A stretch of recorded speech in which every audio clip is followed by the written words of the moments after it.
There we go, George. We are live after some regularly scheduled technical difficulties on my end with these stupid videos. Good evening, everyone. Hope we're doing well. Happy Thursday. Thanks to Andrew for stepping in on Monday. He's like the Stina Vastinius of the podcast. Super sub. So yeah, thank you for everyone who's watching so far. I'm going to introduce you to my guests before we go and talk what we're going to talk about. It'll basically be about going to Juventus. Well, it wasn't even Juventus, it was Biella. So that's the story. And looking forward to Tottenham. Mel, how you doing? I'm all good, bro. How are you? I'm alive. Yeah. I'm still quite tired from Italy, but yeah. Also, James, I hear you braved it last night. How are you? I'm doing well, yep. Stepped into the unknown, but I'm alive. I survived, the same as yourself. Can't say the same for old Basil, can we? I suppose. Paul, how you doing, mate? Yeah, all good, mate. All good, mate. Glad to have you back. Yeah, thank you. Jack, good to have you here. Yeah, not bad to be fair, thanks, mate. Still, I was quite jealous of you guys in Italy. Still mildly jealous, but it seemed like you all had a top time, to be fair.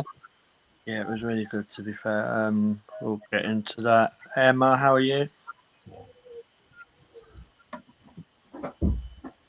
Is Emma here? She is. I think her mic might be muted. Oh, right. Yeah, I said that she's not muted, but Okay. We'll come back. Can you hear me now? Oh, yeah. Sorry, it was my laptop that was muted. Yeah, I'm okay. I had I'm just about recovered from the Brighton game. Okay. Yeah. Okay. And sorry. As long as you're feeling okay. Oh yeah, I'm good now. Then I want to just introduce Freddie. How you doing, mate? From Tuna. Yeah, good. Thank you, mate. Good to see you the other day, and yeah, still pretty tired from Turin as well. But a great trip. What a result! Yeah, we had our regular scheduled Ryanair delay, didn't we? So always. Okay. Thank you for coming on, though, Freddie. It's great to have you on. We'll start with the Juventus game. I'll start with you, Freddie. Actually, obviously, we went to the game. What was your thoughts going in? Obviously, going into the game. Obviously, it was an amazing effort by the fans as well, wasn't it? I know you spoke about it. Yeah, massive effort, and I know Renee Slagers, when I spoke to her after, said it was really something that the squad benefited from her perspective in the dugout, being able to look across the stadium and see those travelling fans, and it was some effort. I mean, to go out there and do the journey where you either had to fly into Milan or Turin, and then it was about an hour and a half, 2 hours on the train from there to get to Biella. I mean, it was an amazing effort from the 200 Arsenal fans, and I think we were probably expected a tougher challenge from Juventus, probably similar to what we thought. You know, we thought Brighton probably offer a little bit more on Friday night, and that's something we'll have to keep in mind probably for the return leg. But I thought even if Arsenal had only won 1-0, it's still a really, really good away performance. But to put 4 past them in the end, to 9 goals in 2 games now, I think there's some really encouraging signs. So just a really good away performance. Yeah. Before I move on to someone else, Fred, did you think it's more of a statement result than actually what the result is? What I mean by that is the positive vibes around Rene, and we're scoring goals more fluently now, but it puts down a statement, doesn't it?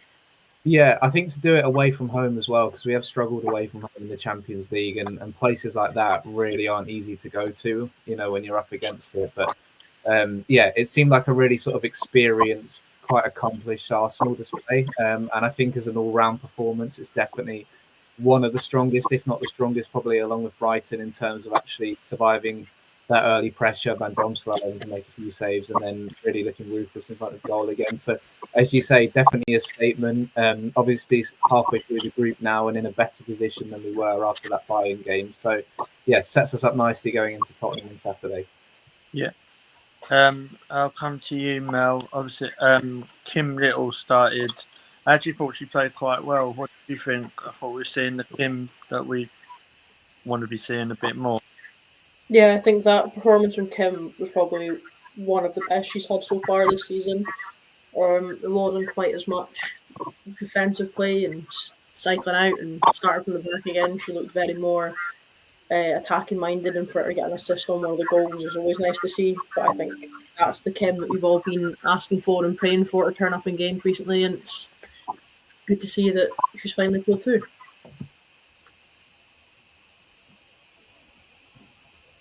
Yeah. Sorry, I was just reading a message. Just want to say hello to Darren as well. It's good to see you in Turin. He was a bit hanging when I last saw Darren. For someone who don't drink, he was a bit worse for wear. Come to you, Paul. Was you happy with the lineup that we put out, or was there anything you would have changed? It was a strong lineup. It was obviously Rennie sticking pretty much to the same starting lineup for the last few games, and they do seem to have gelled much better as a team over the past 2 or 3 games. And I felt once we got the opening first sort of 5-10 minutes out of the way, they just picked up where they left off against Brighton. It was as if they'd literally just gone in for another half time and come straight back out, ready to go, and just kept going. And I love the fact that against both Brighton and then Juventus, they're much more forward focused. It's not that didn't work, let's pass it back to the defence, pass it back to the goalkeeper and start again. It's going back as far as midfield. They're turning around, they're running forwards again. They're looking for those passes into the box. They're looking for those passes to Russo. And I think that's a much better way that the team play.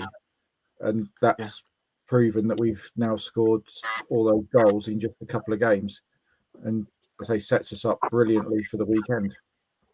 Yeah, no, I agree. It looks like you've got a new nickname, Jack, so I have to call you that now. Happy Jack. I don't know what's changed. I've only been away a couple of days. You're a new man. I know, I'm only full of compliments and positives again tonight, to be fair. I mean, not used to this. I'll get to hear that in person next week, so that'll be even better. I'm gonna say something to you, Jack, that I said a couple of times over the last couple of days. For me, that performance and that result was. We've been saying that we want to be the levels that we want to be at, are like to be title challenging with Chelsea and Man City.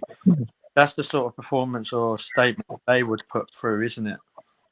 Yeah, absolutely. I mean, I think it's probably lost on us a bit with the results that Juventus are one of the top informed teams in Europe. Yeah, they're scoring more goals than most teams. I think it's only really Barcelona who I think have scored more goals than them. Their defence is absolutely rock solid. And they'd, up until this point in the league, they'd won 8, drawn 1 and not lost any. So, I mean, I think if anyone had any questions about Renee before this game, I think this has put her definitely in the front seat for the job, really. I think she made some tactical check. I think Brighton was a carry-on and a case of us finishing our chances. I think some of the other games were a case of giving them the freedom. I think this game, she actually made some tactical changes that all paid off. Her subs were absolutely spot on. I think the performances were good. I can't believe a few weeks ago I was beginning to question Leah Volti because, I mean, wow, what a performance she had at midweek and at the weekend, to be fair. But yeah, there was a lot of outstanding performances. But I really like the way that Juventus didn't create anything. They had, I can't remember a single opportunity. Never mind there was no chances, no opportunities. They didn't look like scoring. And it was only ever going to be one result. a little bird told me as well, Jack. I don't know if it was you that a certain Arsenal player got compared to Maldini in my absence. Yes, Steph Yeah. Catley, I believe. Yeah, Was well, the, what's I'll tell you happened? what, she did let me down again on Wednesday. She did not let me down. I did wonder if I'd have egg on my face after that, but so far so strong. Paolo Catley. Yeah. To be fair, we will come to about Steph Catley, but she hasn't put a foot wrong since she's been playing in that centre half position, and I think she's helped Leah. Wait, you're all sitting down. I'm actually going to praise Leah Williamson. I think Leah Williamson actually the last couple of games since Steph Catley, that partnership is working for me. James, I'll come to you as well. It was just all round. It was just a great performance, wasn't it? A great result away from home. Obviously, some players got minutes as well. Lena, the return and the redemption of Lena Hurty revenge tour continues. I've got to admit, especially for Lena Hurtig being out so long, came on and clicked right in. I just say last two games, don't know what it's been, don't know if it's been something different for the breakfast maybe, but what an absolute difference in the performances. But listening to, it was the other day, listening to Beth doing an interview and saying we've been given the freedom, the confidence. And then there was a wee video on TikTok, and Rennie and our backing staff are all having a kick about while they're warming up. I'm actually wondering if she's maybe, as I've always kind of stated, a manager should. My jobs are simple: sort out any disputes and pick the best 11 to go in the park. The rest is down to you. And I find that confidence to if we keep it up, I'm going to be Mr. Big Optimistic and say we're not going for a third place. We're pushing to knock City and Chelsea off that top spot. Yeah. No, right. Emma, what was your thoughts on the game, and was you happy with the performance? Yeah, the game was well, what I could catch of the Juventus game was really good because design kept freezing. They're as bad as YouTube. But I'm glad that everyone was saying that it's the old Kimmy Little back again, because that was like it was an incredible performance. I just wish our under 21s had done a better job than they did than the women. Yeah. But yeah, Yeah, they lost. Yeah. So yeah. Jack, I'll let you talk about the DAZN and the freezing. That's your forte, not mine. So yeah, have we got any comments before question, Mel?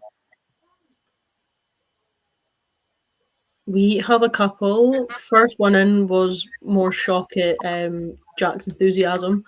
Laura said, "Nice to see a happy Jack tonight. Wonder why." Darren's then put back to say it won't last. I'll tell you what, fans are fickle, aren't they? And I think I'm probably as fickle as they come after each result.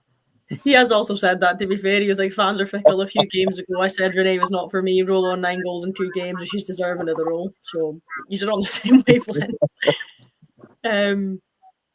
I've also just had Darren ask, he went for a cuppa when James was on. He's asking if I can provide subtitles or translation. No, you're on your own. Sorry. He's been here enough now that you should all be used to him. It's my broad Aberdeen accent. You don't sound like you're from Aberdeen. No, apparently, according to certain members of the Green Brigade, James sounds like the Green Brigade. I'm from Aberdeen. Okay, it's probably safe. Could not be, Rangers fan. Yeah, could not be further from wrong. Laura's also said that Paul's fuming because Cool didn't start or get her hat trick. Yeah.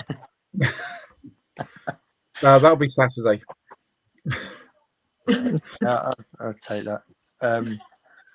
Freddie, I'm going to come back to you about the Renee talk. Obviously, she's done everything she can, hasn't she, in in the time that she's had the job. If she gets the win against Tottenham, obviously, I know professionally you can't say anything, but do you think she's got to be the number one contender to get it in a full term? Well, no, I'm happy to give my opinion, to be fair. And Oh. I found it's changed. Like, they said in the comments about fans being fickle. I was on Radio London yesterday and I was swinging back and forth, talking to them about, what my opinion was, because it is so hard to tell. But what we were saying is almost when things go right, she's going to take a lot of credit. But almost when things go wrong, we're going to almost have to remind ourselves she was part of the Jonas system. Tactically, maybe we're still not too sure what she's going to do. And what she's going to change, but whether I'm really glad that she has this more time, even if it is more for the benefit of the club to give themselves more time for the search rather than to give her more time to sort of show off her skills. And what I think is a lot of people have almost said, if she wants the job, I think the more she's done it, I think the more confident she's become. And I think that's a really good sign, the fact that she's enjoying the job, she's taking on the responsibility. She was celebrating with the fans as she was leaving the ground and the coach, which I thought was really good to see. And she looked so much more relaxed than obviously the early days. She's had the international break to sort of work with these players a little bit more off the back of that. And look, if she wins at Tottenham, wins against Juventus, I think it's going to be hard for Arsenal to go, look, we're getting someone else in now. But it might well come down to if she wants the job or not. But for me, I think she would now. I think she seems to be really enjoying it. And I think if the fans are behind her, I tweeted the other week saying whoever's going to come in is probably not going to be a popular appointment. You looked at, the reaction to Nick Cushing, who reports were, was Arsenal's prime candidate. Nobody was particularly happy about that by the looks of it. I think the one appointment that might well be popular with the fans actually could be sticking with Renee. So it'll be really interesting to see what happens. Yeah, I agree. But Freddie, we all know that the fans are waiting for you to get your train, not the team. That's happened before that, as when we have to leave through the players' entrance and see the looks of disappointment on everyone's faces that you're not one of the players. But it's nice to get a big cheer from the fans as we were leaving. And then, how long afterwards did the players come through as well? I hope you weren't waiting long. I'll be completely honest. I don't know, because I was like, I'll forget that I need to go to the toilet. So you missed it. You got so like everyone was just pacing up and down, and I'm like, no, this can't. I need to go to the toilet. So I don't know, to be fair. Yeah, I agree with that. What my other point is, I know there's been some talk, Freddie, hasn't there, that people are saying, oh, is she going to be able to make those, like big decisions and what we might need? Well, hasn't she just took Laia Cadena out, who's been probably one of our best defenders this season, and put Steph Catley there? Isn't that a big decision? Yeah, and you look at one of my criticisms of Jonas this season was actually probably dropping players and rotating them when they were playing well. Whereas what Renee's done is, even though we've seen quite a lot of continuity, and maybe people have criticised the little and multi midfields, but what we can look at now is actually, even though they did have a couple of poor games, she has stuck with them, and they've got back to sort of the little and multi of old, which is a really, really encouraging sign. And I like the fact that she has decided, even though she was part of Jonas' coaching staff, she was never going to come in and change everything straight away, because then that's going to look really badly on her own relationship with Jonas. But the fact she's now opted for, it was mentioned earlier, the substitutions. I think she's got them on the last couple of games. The fact that she's looked to pick settled starting lineups has meant she's had to go to the bench to manage players' minutes, like Emily Fox. And she's been able to get Arsenal into positions where she can rotate the lineup, because Arsenal are 2 or 3-0 up in the second half. Yeah, I think we're starting to see a little bit more of what she's about. I think James made a great point in terms of Beth coming out and publicly saying, how she's almost improving on the training ground, how they're happier when they're playing football. And that's maybe a little bit of a message at the club in terms of what they weren't happy with by the end of Jonas's time. So if the players are backing her as well, as Beth seemed to imply, then she's in a really good place.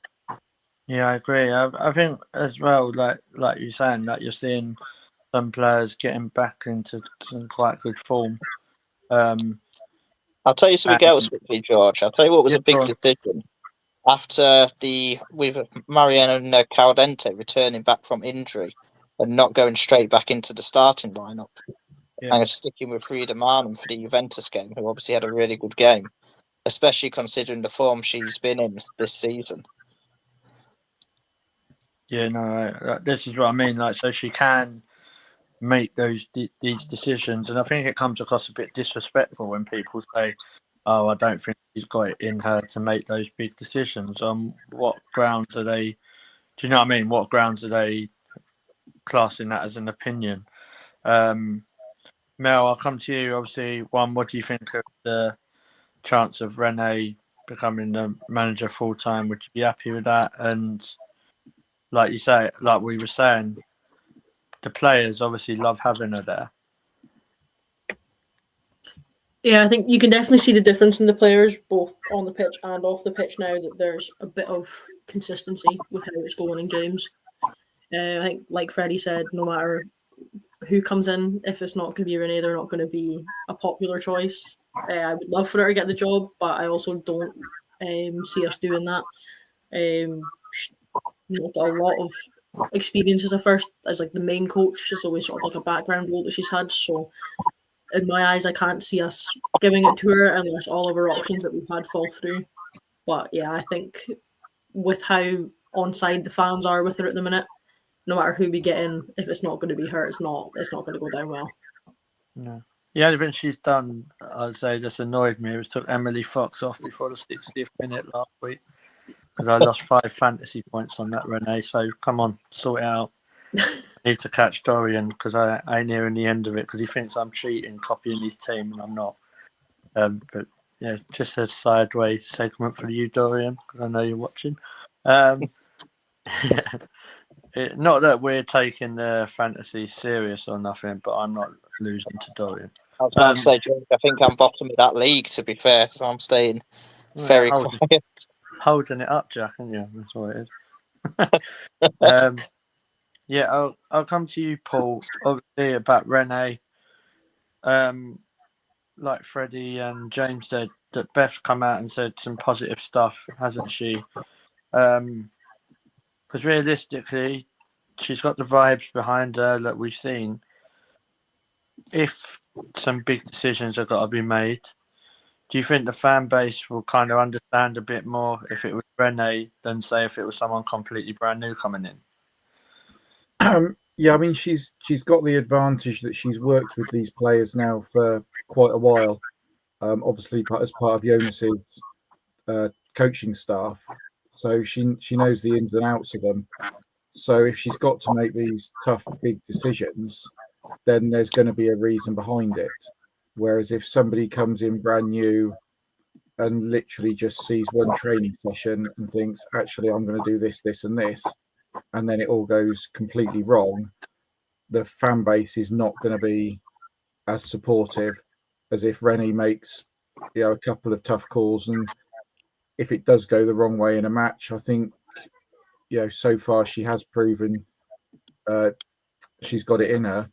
And I think the fans will give her a little bit of breathing space if we do have a slip up somewhere.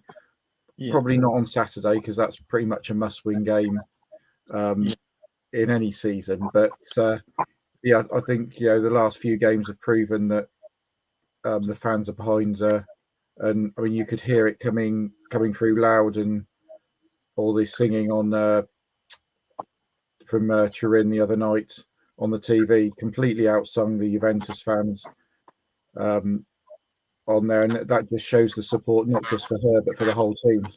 Yeah, they even had a drum as well. James and Emma, I will come back to you, but it's just saying, Freddie, I was remembering to say when we're saying about her not changing the lineup or the way plan. I think people with football fans have short memories because obviously I know you come across the bends a little bit, but when Arteta first took over, he didn't change that much, did he? Until like a couple of years later, and now he's playing the way they're playing now. Yeah, and I think it's been just almost a given for her to come in and actually almost not complicate her life too much and just go, actually, here's the experience as well. I mean, Arsenal, I've always have a look at the average age of when we play, and I'm getting distracted by all the pets here, by the way. It's great. But I always look at the average age of who we're up against, and we've sort of averaged out at sort of 28, 29-year-old as a starting 11, and that's definitely one of the oldest in the WSL. But it's obviously paid off, going to that experience, and of course we are going to want to see the likes of Will Kafaji a little bit more down the line, and I think fans are absolutely right to continue making those points. Kyra Cooney-Cross as well. We've got to have a little bit of that future planning in midfield, as much as we all hate to say it when it's regards to those two in the midfield double pivot. But that was probably a problem under Jonas that Renee's inherited, and I think what she'll want to know and the players will want to know is what is the long-term future going to be. The players will probably want to start asking the questions in terms of, is it going to go to Renee, or are we definitely going to look at somewhere else? Because, if Renee is given the rest of the season, she can then look at, maybe we'll see her starting to change those lineups a little bit more, because you're not going to get away with playing, making only one change every week when you're playing sort of Saturday, Sunday and Tuesday. But, for an interim period alone, she's done a great job. She's sort of kept her head down and got on with it, and then become more and more confident, as I said, as she's gone along. And I just think winning at Spurs on Saturday, and I think you'll see most of the fan base probably get behind her. Yeah. Thank you for that, mate. Mel, can we just go to the chat, because I don't have a clue what's going on. Basically, what's going on, for context, is James and Laura's dog has appeared on James's camera, and my dog has now also appeared on my camera. So it's coming across as very much bring your pet to the podcast night. Dorian asked who's the hairy one next to the dog, and Laura said, "You haven't met him yet, that's James." So that's basically what's going on, for context. Right, cool. Yeah, thanks, guys. I don't know, I'm losing it already. Talking about hairy people, James. So, what's your? I know we've spoken briefly about Renee on here. Has your opinion on Renee as the manager changed, or are you at the same?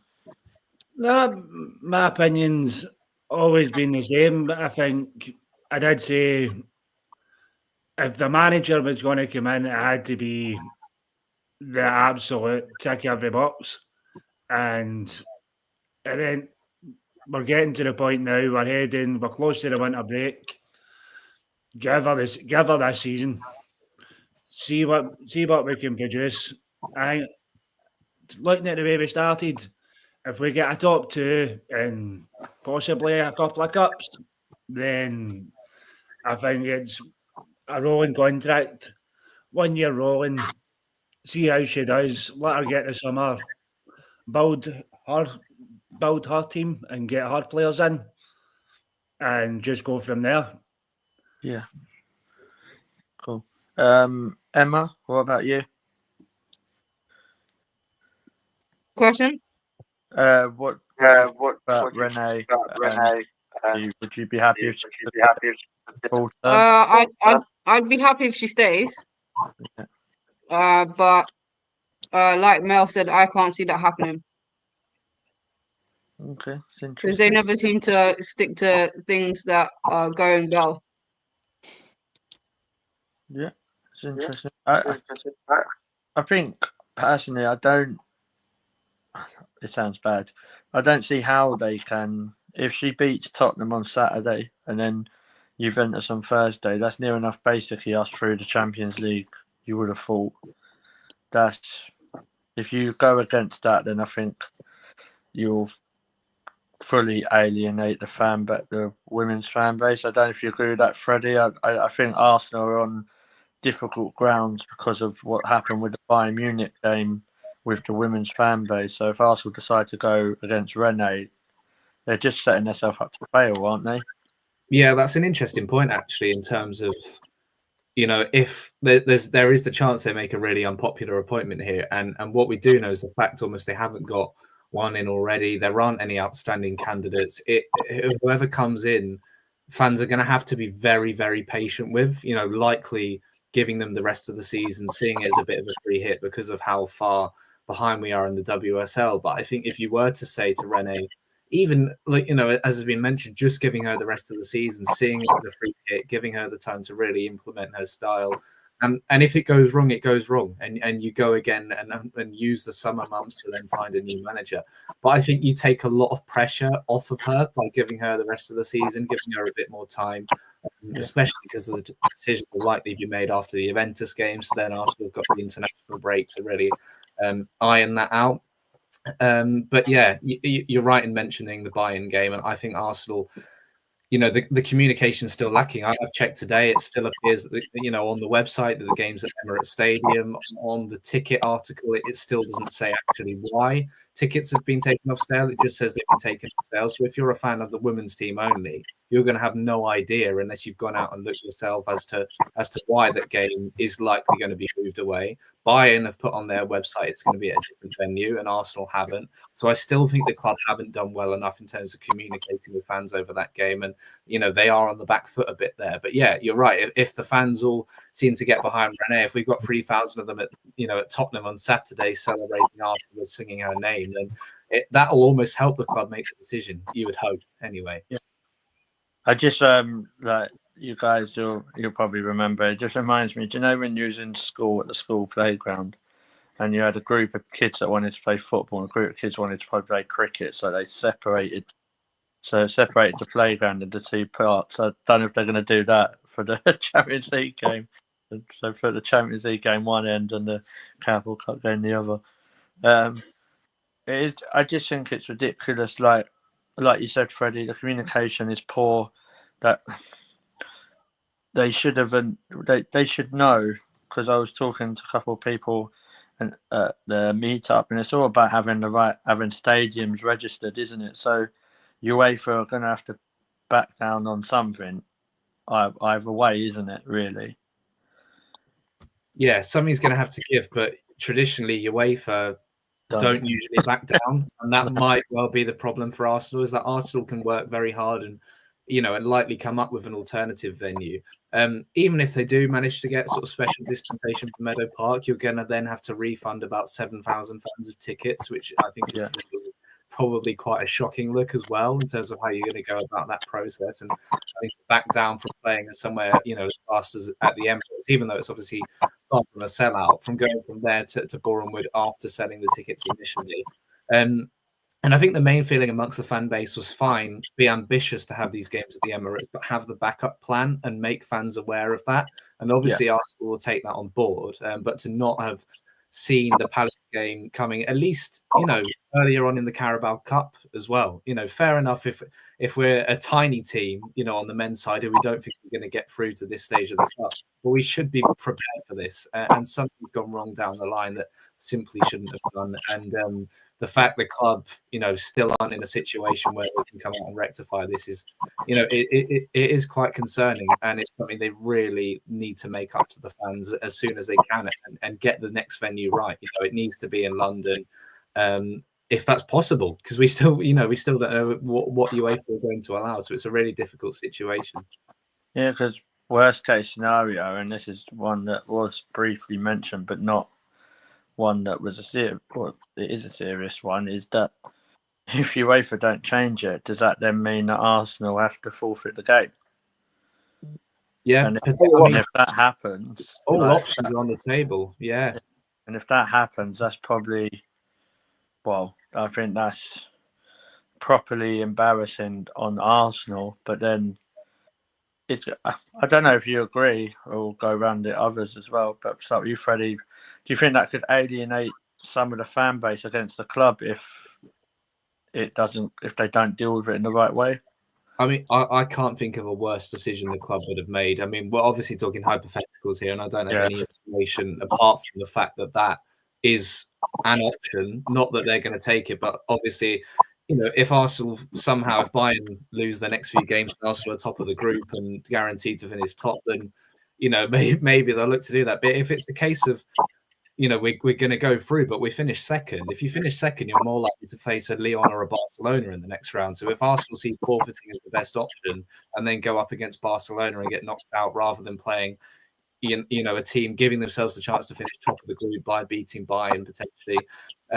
But yeah, the fact that that's even an option, whether it's been considered, we don't know. But if it comes down to that, it'll be absolutely shocking. It really will. But obviously, we hope that a solution is found. Yeah, thank you. I'll just get the final point of that with you, Jack.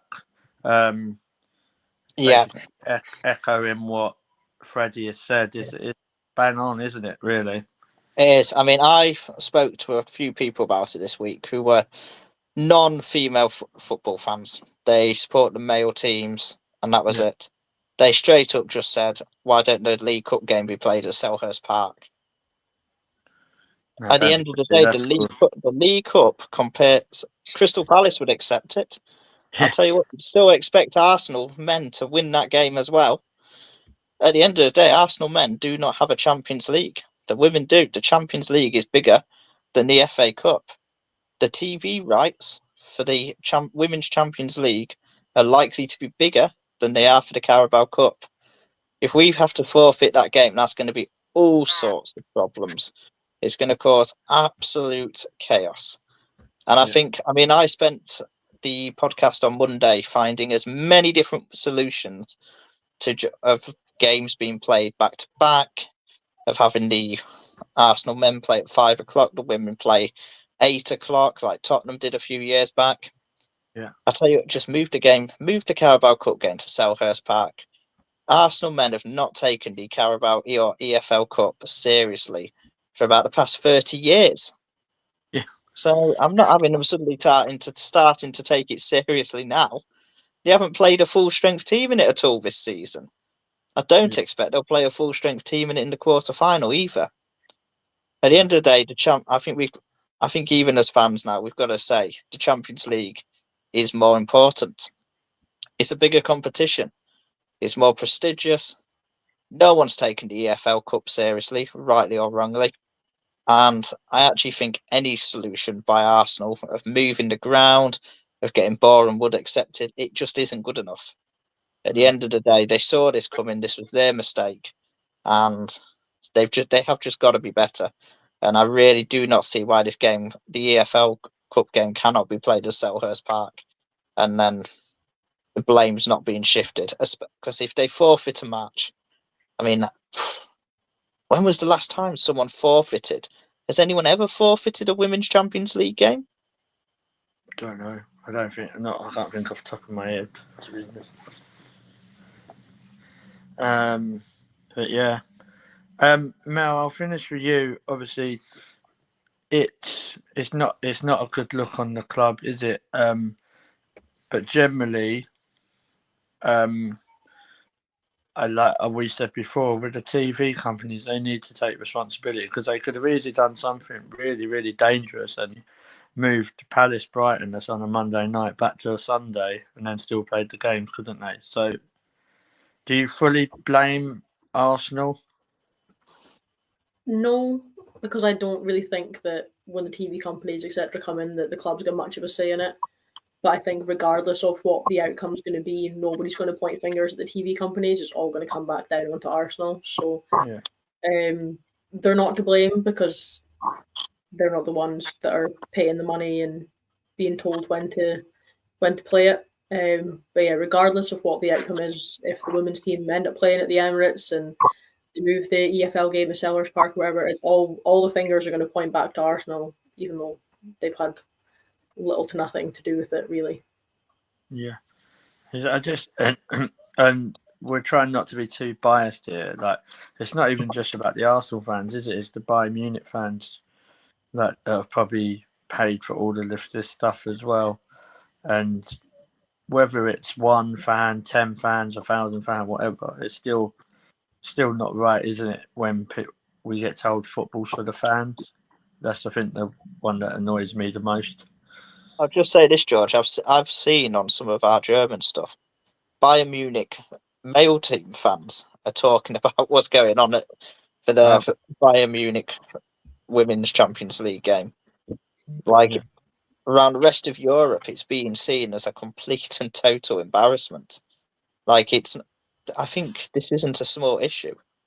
I've not seen much of it in our media, but I can say around the rest, particularly in Germany with Bayern in Munich, it is being talked about, and it is really embarrassing. Yeah. And it is the thing that like what has been said when they say one team. That's the thing that annoys me when decisions like this happen. But yeah, do we have any comments, Mel, before we move on to talk about the Spurs? There have been a couple. Darren said, "Good point, Jack. One team mentality, my arse," which I think we've all sort of justified. He's also called me the voice of reasoning, which doesn't happen very often, so I am going to take it. Usually, Especially games for a while. Yeah, usually I'm anything but the voice of reasoning, so I'll take that one. Thanks, Darren. Laura and Dorian have all said. Dorian said if they don't choose Renee, the manager will be under pressure right from the start.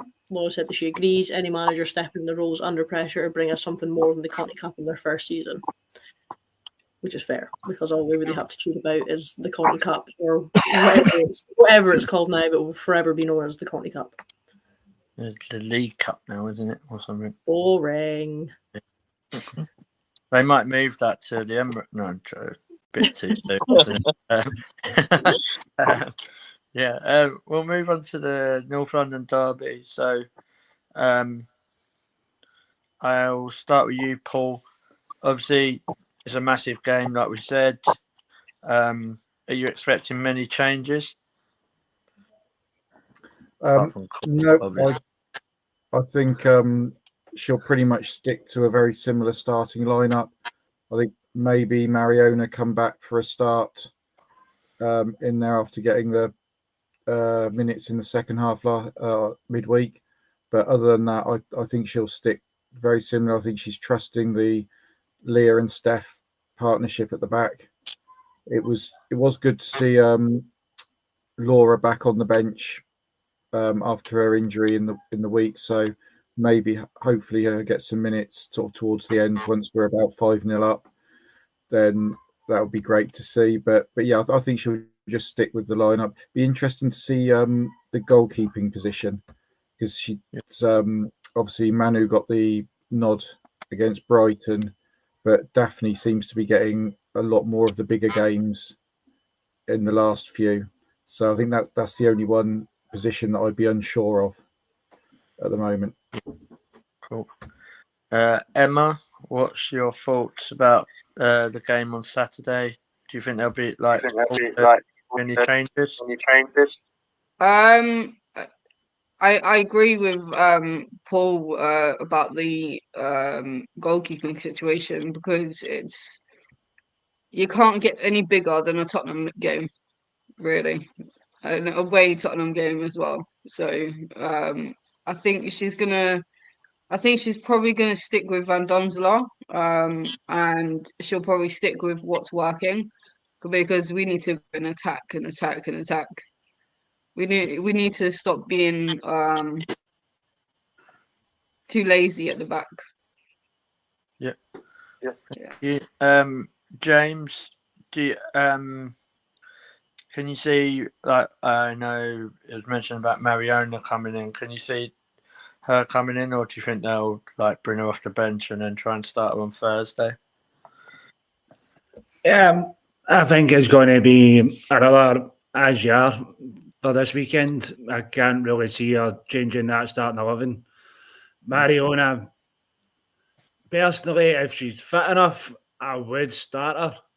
But at the same time, there is the very valid argument of have her on the bench, release her on the 50-minute mark when Tottenham's got a bit more of a tired leg, maybe throw her steam and stuff on. And the main aspect of Saturday is we have to rectify what happened last season.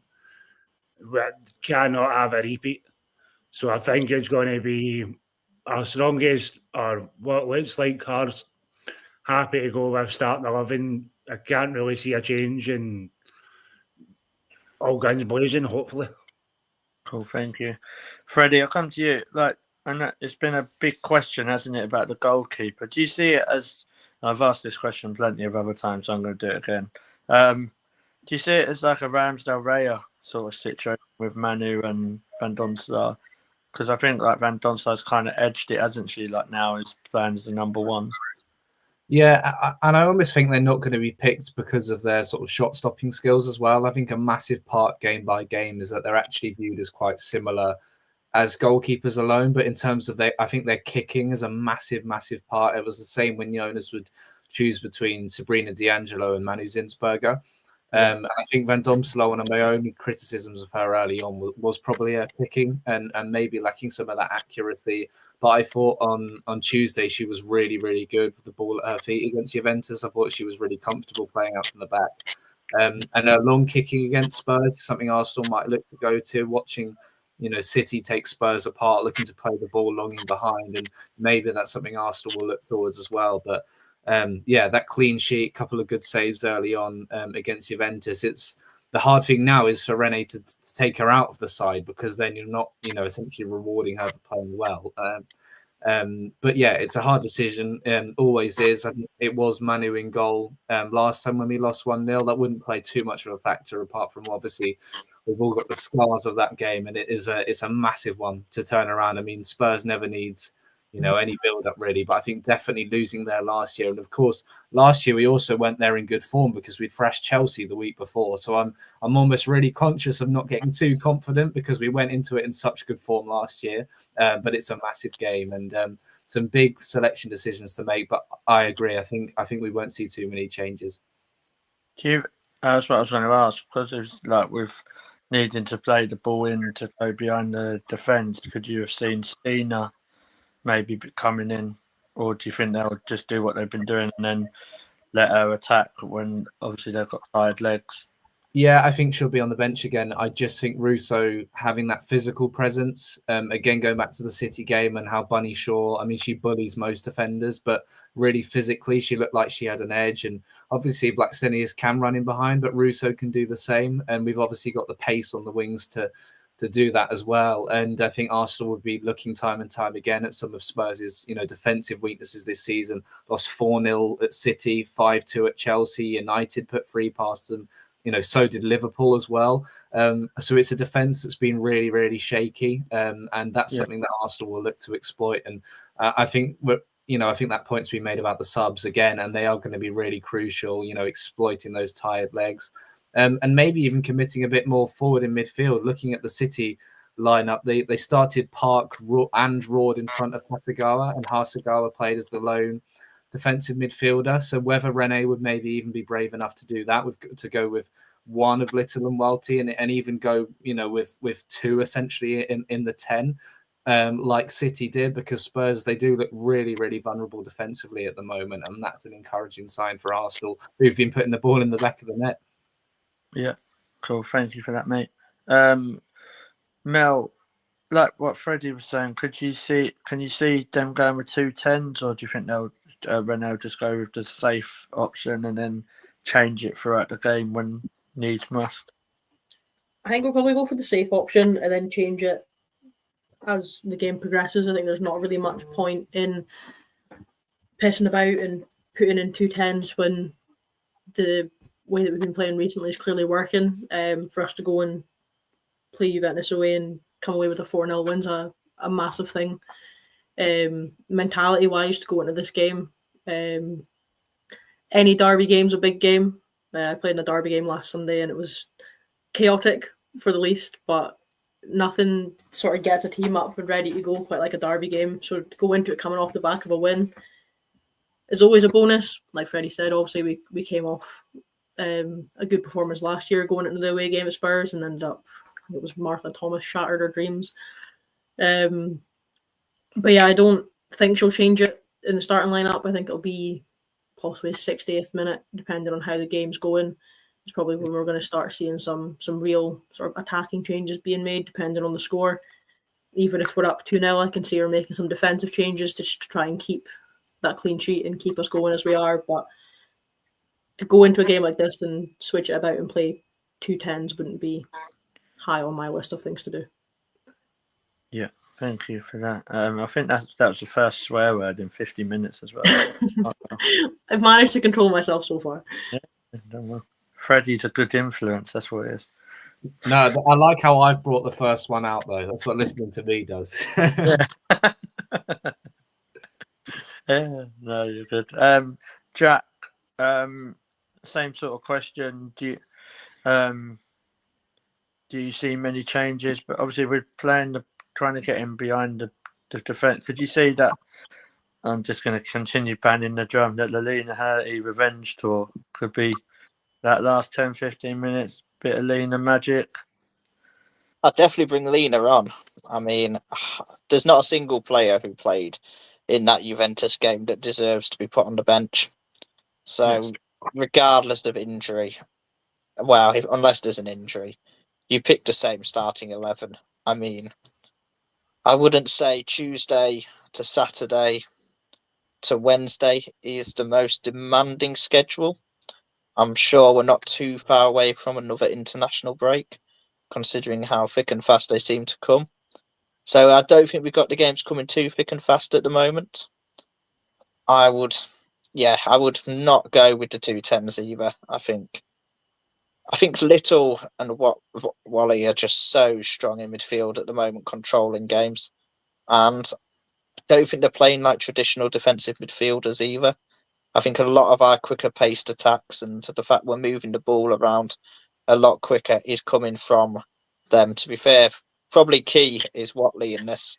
I mean, she's doing a lot less of her turns on the ball and now 1-2 touches and out and straight forward into Russo, who's been... I'm hoping she's out your doghouse now, George, to be fair.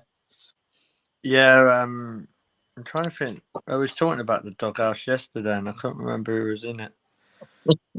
There was someone and I can't think who it was. Because she's been... I'll tell you what, Russo has been magical the past couple of weeks since Rene's took over. She don't want to be in the doghouse, mate. I tell you, like I know. I said this last time. Williamson got stuff on it. She started playing better. Russo last season when we were losing, Jonas, I said he had to go. What happened? He won a game. And earlier this season, I said, "Oh, he's got to go." 2 days later, he was gone. So when George speaks, it happens. I mean, I don't think Tottenham are going to come and try and play football against Arsenal. No. They've been shit this season. They've been seriously, seriously bad. And I'm almost surprised to see they're not playing an NFL game on Tottenham's pitch just before the game on the Saturday to try and almost rough it up and make it into more of a farmer's field, to be fair, because they get the ball down and try and play us like that. I mean, I've heard rumours they're trying to play it out from the back. Not particularly well. So our press has been a lot sharper in the past couple of games. I mean, I'd played the two defensive midfielders because the worst thing that we can do is go 1-0 down and then have to break 2 blocks of 4. But at home, I think Tottenham are going to try and come out at us, and I just don't think they're good enough at all. So yeah, I'd make very few changes, and I think once we're 2-3-0 up, probably around the 60th minute. At that point, I won't care who Rene brings on. She could bring herself on, and I'd still be pretty happy with the result and everything at that point. Yeah, I think it's like someone just said in the chat. It might be Laura. It's like, but you've got to think that Clinton did make Tottenham look quite a lot better than they probably are this season. So I think that's something to bear in mind. Tottenham could get relegated this season. Oh, don't do that to me. I'll be having a party, mate. I was about to say they seriously could have. I've covered a few of their games this year, and they are poor. Seriously poor. If that was, this is how much I would love that. I'm going to turn that into Kevin Keegan or something. I would love it. I think I would even consider going to Tottenham's game when they get relegated and sit in the Tottenham end just to be for the fun of it. Only problem, George, is that might clash with us raising the WSL title after we go on a 14-15 game winning streak. Yeah, it's decisions, isn't it, really? But I'm sure I can suffer missing us win the title when Tottenham get relegated and we win the Champions League against Barcelona because of a Lena Hurty 98th minute winner. I'll just say very quickly about Lena Hurtig. what a story. I mean, we got a few of them. We got Frida Marnham, who I was obviously touching on last Monday as well, and her recovery and comeback and the season she's having. But I mean, I tell you what, Lena Hurtig must have some mental strength somewhere to make a return like this. I mean, most of us had forgotten she was even a player, I think, by the summer. And I was shocked that she ever stepped on a pitch for Arsenal again. But now she looks absolutely dangerous every time she comes on. As a small guess, I'm gonna say she gets 5 or more goals this season as well. I'm hoping they'll give her like a 1-year extension or something, because obviously her contract ends, doesn't it? I think this summer. So hopefully. Before we finish, we'll go around and get your predictions and your first goal scorer. I still don't think I've got one right yet. This is ridiculous, to be honest. Mel, we'll start with you. I am going to go for a good old boring 2-0. I can't see us scoring more than that. Also, there's been a few people in the comments saying 3-0 and 4-0, but I think for us to get 2 4-0 defeats back to back, you might have to scrape my dead body up off the ground, because I will collapse if that happens. And I'm going to go for my first goal scorer as, I want to say Kim, because she loves turning up against Tottenham, but I'm going to play it safe and go with Beth Mead. Cool. I'm going to go second. I'm going to go 3-1. And just for Dorian, my first goal scorer is going to be Frida De Bruyne, best number 10 in the world. So yeah, Frida, I think she's been brilliant recently. I think she scored like 11 goals in all competitions. Like, that's for Norway as well. So yeah, I'm going to go Frida. I might actually get one right this time. Emma, what's your score prediction and first goal scorer?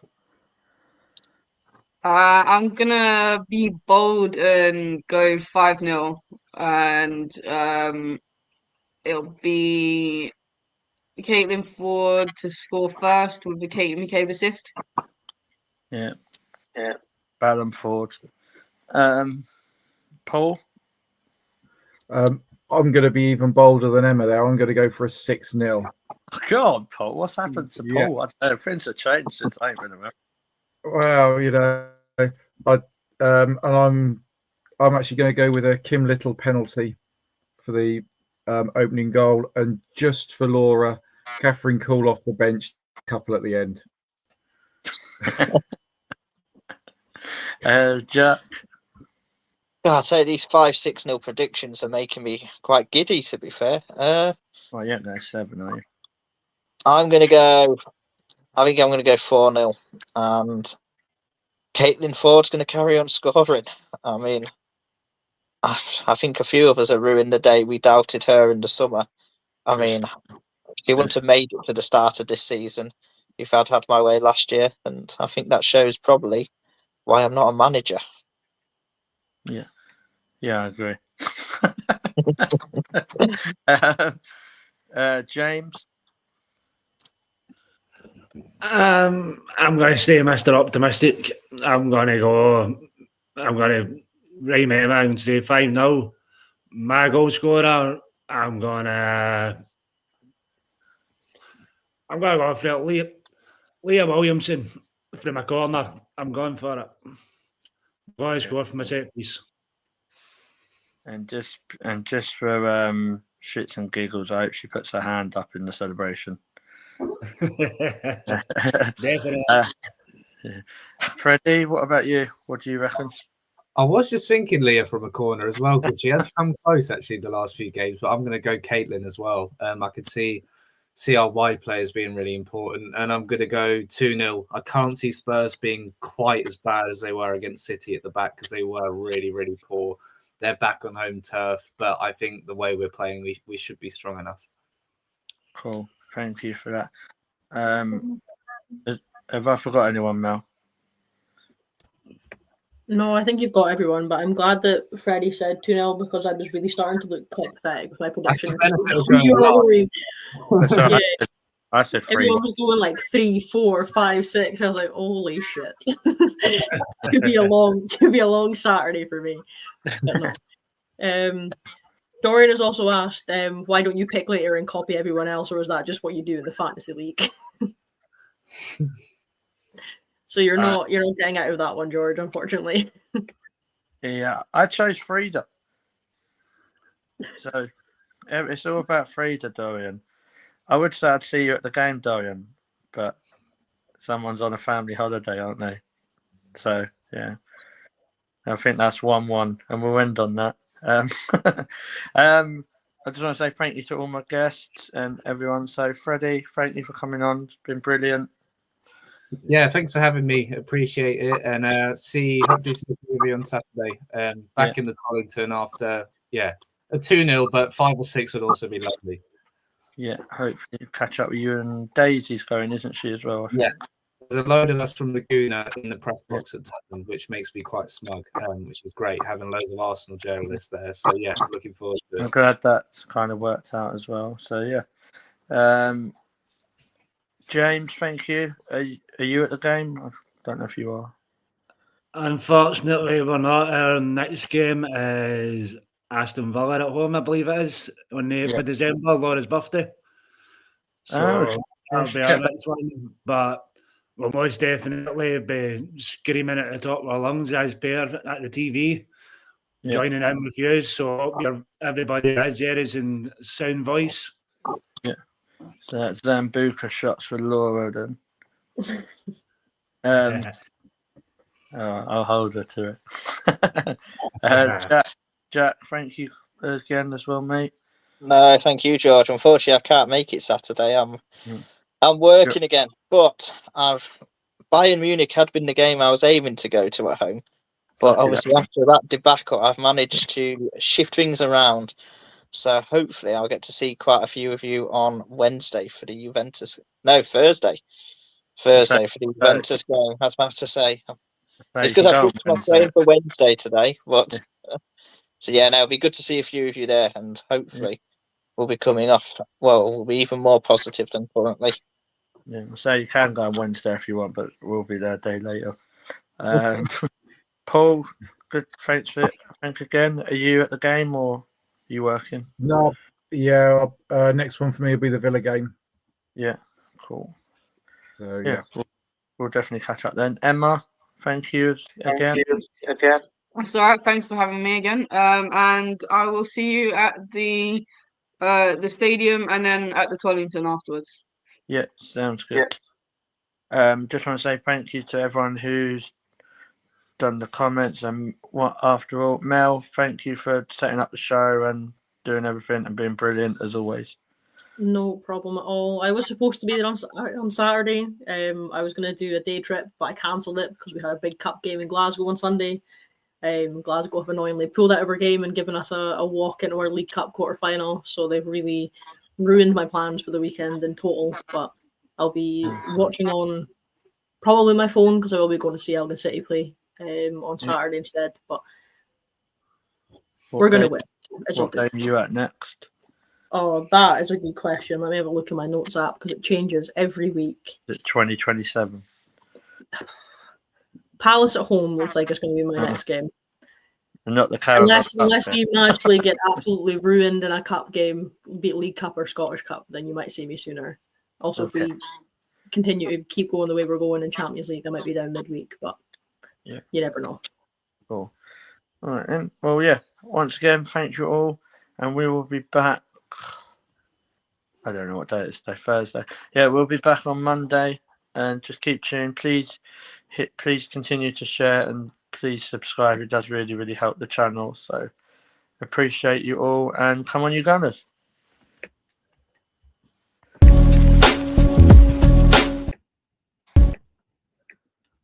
I'm having an absolute nightmare with these videos today. It's going to work. Let me try again.